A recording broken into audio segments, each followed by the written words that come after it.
ഇപ്പം നമുക്ക് എന്തെങ്കിലുമൊക്കെ ആയിട്ട് ഡെയിലി ഓർഡർ ഉണ്ടാവും കേട്ടോ. അപ്പം ഇന്ന് പാലപ്പം നൂൽപുട്ടുമാണ് ഉണ്ടാക്കി കൊടുക്കേണ്ടത്. അപ്പോൾ അതാ ഞാൻ രാത്രി തുടങ്ങിയിട്ടുണ്ട് കേട്ടോ കുക്കിങ്.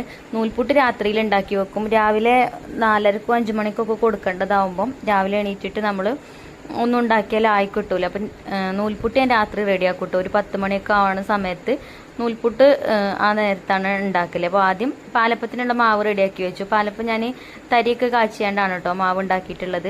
അതിൻ്റെ റെസിപ്പി വേണ്ടവർക്ക് നമ്മൾ ചാനലിലുണ്ട്. പിന്നെ അതേപോലെ പാലപ്പത്തിൻ്റെ മാവ് റെഡിയാക്കിയിട്ട് പിന്നെ നൂൽപുട്ടിനുള്ള മാവ് റെഡിയാക്കി എടുക്കുകയാണ്. അപ്പോൾ നൂൽപുട്ടി അപ്പം തന്നെ ഉണ്ടാക്കും ചെയ്യും. പാലപ്പം പിന്നെ രാവിലെ എണീറ്റിട്ട് കേട്ടോ. രാവിലെ അല്ല, ഒരു 4 4:30 ആകുമ്പോൾ എണീക്കണം. അപ്പോൾ നൂൽപുട്ടിനുള്ള മാവ് ഞാൻ എപ്പോഴും പറയലുണ്ട് വീഡിയോയിൽ, ചെറിയ ചൂടുള്ള വെള്ളം കൊണ്ടാണ് കേട്ടോ ഞാൻ മാവ് കുഴച്ചെടുക്കൽ. ചെറിയ ചൂട് പറഞ്ഞാൽ നമ്മൾ വെള്ളം തിളപ്പിക്കാൻ വെക്കുമ്പോൾ അതിലിങ്ങനെ ചെറിയ ചെറിയ കുമിളകൾ വരുമല്ലോ, ആ ഒരു സമയത്ത് ഫ്ലെയിം ഓഫ് ആക്കും.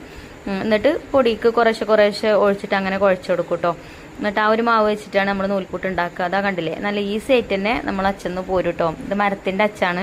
ഇപ്പം നമ്മളെ നൂൽപുട്ടിനും ഫാൻസ് കൂടിക്കണം കേട്ടോ. അപ്പോൾ ഡെയിലി ഉണ്ട് നൂൽപുട്ടിന് ഓർഡർ.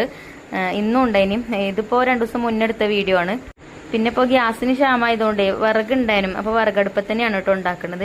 പിന്നെ ഇപ്പോൾ രാത്രിയിൽ ഉറക്കം ഇങ്ങോട്ട് റെഡി ആവില്ല, കുറച്ച് കഴിയണം ഉറങ്ങണം എന്നുണ്ടെങ്കിൽ. അപ്പോൾ എന്തായാലും വെറുതെ അങ്ങനെ നിൽക്കല്ലേ, അപ്പോൾ ഞാൻ ഇപ്പം തന്നെ ഉണ്ടാക്കി വെക്കാമെന്ന് കരുതിയിട്ടോ. ഇപ്പോൾ ഒരു 10 10:30 ആയിട്ടുണ്ടാവും കേട്ടോ സമയം. ഞാൻ അത് ഉണ്ടാക്കി കഴിഞ്ഞ് വരുമ്പോഴത്തേന്, എൻ്റെ പണിയൊക്കെ കഴിഞ്ഞ് വരുമ്പോഴത്തേന് 12 മണിയാവും. പിന്നെ ഒരു 4:30 ആകുമ്പോൾ എണീറ്റാൽ മതി കേട്ടോ, പാലപ്പം ചൂടാനല്ലേ ഉള്ളൂ. അപ്പോൾ ഇതാ ഞാൻ നൂൽപുട്ടൊക്കെ ചുട്ടെടുക്കുന്നുണ്ട്.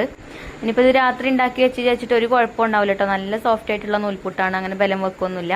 അങ്ങനെ നൂൽപുട്ടൊക്കെ ചുട്ട് കഴിഞ്ഞു. 25 നൂൽപുട്ടാണ് കേട്ടോ നമുക്ക് കൊടുക്കേണ്ടത്. അങ്ങനെ ഇത് 25 ഉണ്ടാവും എന്ന് വിചാരിക്കണേ. എങ്ങനെ എന്താണെന്ന് അറിയില്ല കേട്ടോ. കറക്റ്റായി 1 2 ഏറെ ഉണ്ടായിട്ടുള്ളതിന്. എന്നാലും കുറവാകുമ്പോൾ പിന്നെ നമ്മൾ പൊടി കുഴച്ചെടുക്കണം.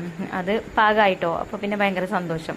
അങ്ങനെ അത് പാത്രത്തിലാക്കി. പിന്നെ ഞാനൊരു 4:30 ആയപ്പോൾ എണീറ്റ് വന്ന് മാവ് നോക്കിയപ്പോൾ പാലപ്പത്തിൻ്റെ മാവൊക്കെ പൊങ്ങി വന്നിട്ടുണ്ട്. പക്ഷെ എനിക്ക് പണി കിട്ടിയിട്ടോ. നമ്മളെ പാലപ്പച്ചട്ടിയിൽ മാവ് ഒഴിച്ചു കൊടുത്ത് ചുറ്റിച്ചു കൊടുത്ത് അടച്ച് വെച്ച് നമ്മൾ സാധാരണ എടുക്കുന്ന സമയത്ത് നോക്കിയപ്പോൾ കിട്ടണമെന്നല്ല കേട്ടോ. പിന്നെ ഞാൻ ആ നേരത്തെ ആകെ ബേജാറായി.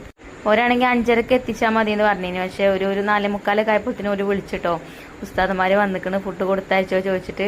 അപ്പോൾ കൊടുത്തയക്കാൻ ആ സമയത്ത് വണ്ടിക്കാരൊന്നും വരില്ല. അപ്പം ഞാൻ പിന്നെ ആരും ബുദ്ധിമുട്ടിച്ചിട്ടില്ല കേട്ടോ. ഞാൻ ബാവുനെയും കൂട്ടി കൊണ്ടേ കൊടുക്കുക ചെയ്തത്. പിന്നെ ഞാനേ നമ്മളെ ദോശച്ചട്ടി അടുപ്പത്ത് വെച്ചാണ്ട് അങ്ങനെയാണ് ചുട്ടെടുത്തിട്ടോ. അങ്ങനെ ഏതായാലും മാനം കെടാതെ കഴിച്ചില്ലായിട്ടോ. 2 അടുപ്പത്തും 2 ചട്ടി വെച്ചാണ്ടാണ് ചുട്ടു.